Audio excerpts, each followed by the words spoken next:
Kamala Harris réussira-t-elle là où Hillary Clinton a échoué?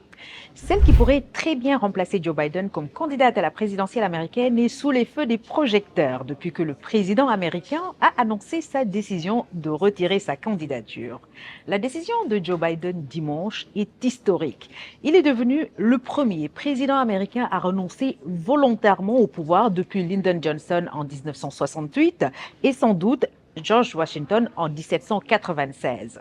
Sa décision de se retirer est intervenue après des semaines de débats tourmentés au sein du Parti démocrate sur ses capacités cognitives en déclin et également porteuse d'une première historique.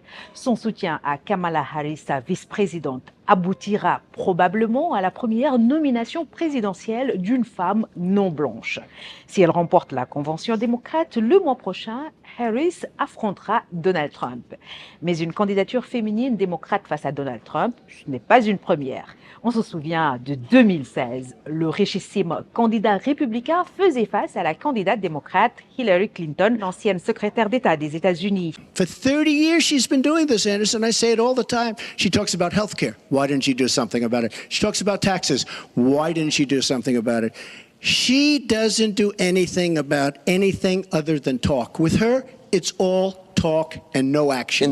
8 million kids every year have health insurance because when I was First Lady, I worked with Democrats and Republicans to create the Children's Health Insurance Program.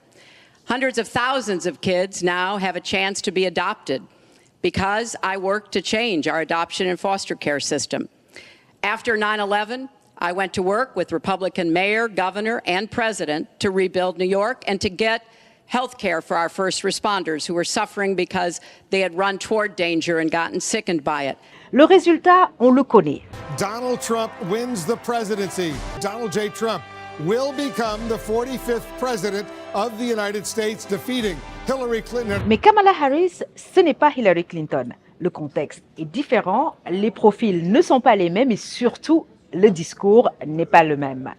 S'il est vrai que dans sa lettre publiée dimanche, Joe Biden a très clairement fait le choix de Kamala Harris pour le remplacer à la primaire démocrate, cette dernière n'a pas automatiquement droit au délégué de Biden en tant que vice-présidente.